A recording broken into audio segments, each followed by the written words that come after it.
Hello and welcome back to a new Rage Gaming video. My name is Hollow and today I'm looking at Genshin Impact, a game that I keep seeing pop up everywhere and it's past time that I talk about it. Genshin Impact is a multiplayer RPG with some very anime-esque visuals thanks to the flashy combat, the vibrant world, and of course its characters too. But what if I said to you that this game is argued to be a Breath of the Wild clone? Yeah, Zelda Breath of the Wild. And as I've looked more and more into the game, I definitely can agree with that in some ways, but I also think it's so much more than that. So today I'm going to aim to give you all that info, everything you need to know about Genshin Impact and why you should really care about it.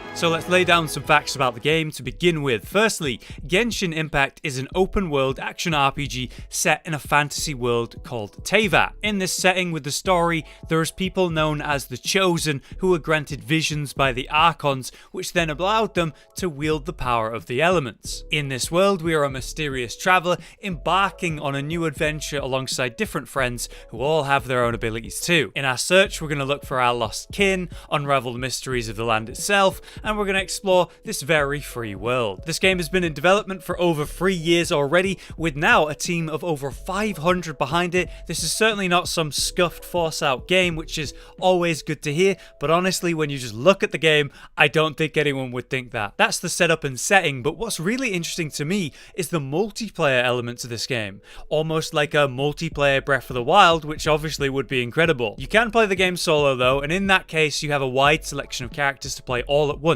that you'll swap between at will. This game is not an MMO, which is something that's confused quite a lot when you first look at it. It's like an ongoing story that we progress as we explore our own personal worlds, and if a friend were to join us, they'd be joining our world at our current progress. On that note though, the game is set for cross-platform play through its many different platforms of release. It'll be releasing on PC, PlayStation, Switch, and even mobile platforms too. So we're going to be very unrestricted when it comes to who we play with. There's a lot going on here with the world and the characters and the mechanics of the game, so let's start with how the characters themselves will work. So while we're solo, we're going to have a selection of characters to swap between that we may certainly need to make it on our own. With up to apparently 30 characters at launch to choose between, we'll be set in teams of 4. It's a crazy roster of characters, and each and every one has its own combat style, be they physical, magical in their ability, what weapons they like to use, and they all come with different strengths and weaknesses that you'll need to consider so you bring the right people on your squad and for what purpose you're bringing them. Ideally, you bring characters and use them where they're strongest, so understanding their strengths and where they're going to be most useful is going to be crucial. As we see in various gameplay, the sudden swapping between characters is seamless to a level where they just pop into existence like they were always the character you were playing. So because of that, swapping between playstyles mid-combat is going to be very interesting. Each character comes with its own skills, abilities, their own artifacts, and talent trees to look after too, and from some of the trailers that we were watching for these characters, you can really see how different they are to one another. It's pretty impressive visually from the animations, but the mechanics and how they play out. If you are wondering about weapons that each character does use, we'll be finding them out in the world and equipping them on our different characters, making use of the weapon enhancement system, where we pull weaker weapons into our favorite weapon to power it up. So we will not be dealing with low durability and breaking our favorite weapon at the worst times. Free.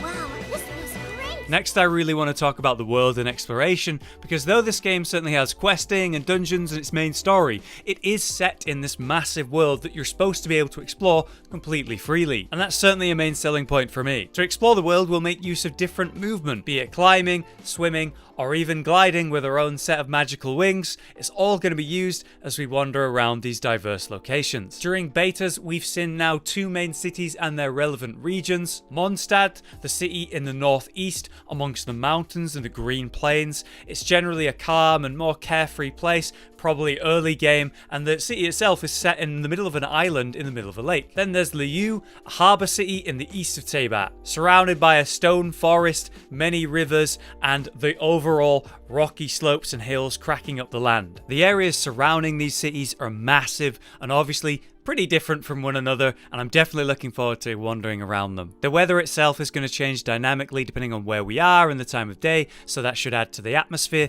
And as mentioned, the world does have questing systems and dungeons with their own boss battles, but we're also going to find world events and lots of hidden locations or points of interest dotted around the map in a very well Breath of the Wild style. In some of these places, there could be rare, legendary items that come with their own crazy stats and special abilities, so it's definitely going to be worth exploring for that too.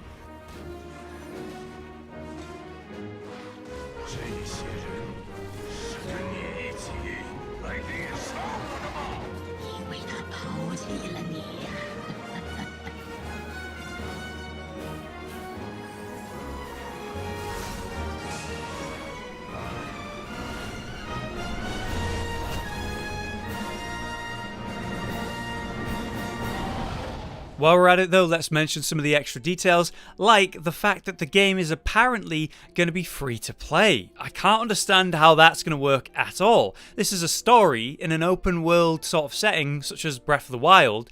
It's not a game as a service like an MMO, so how is this going to work? The story itself though, there's going to be your personal main story for your character, and then we'll have access to all the different character specific stories for our companions as side content too. There's lots of extra mechanics like cooking and a housing system, pets to collect and act as companions, and even some kind of achievement system to push players into all sides of the game. Also, yes, you can totally customize the characters you play as too, so there's lots of nice extra fluff to the game that I reckon a lot of people are going to appreciate. The final closed beta started on July 2nd, so we're actually going to be waiting until release to finally play the game properly. The response generally though to the betas has been very positive. The game has performed well, be it its crisp visuals or the gameplay with how smooth it's running. But my biggest regret is definitely not paying attention to the game sooner, so that maybe I could have tried one of the betas myself. As things stand, the game is planned to have a global launch everywhere to release before October as of July 22nd anyway,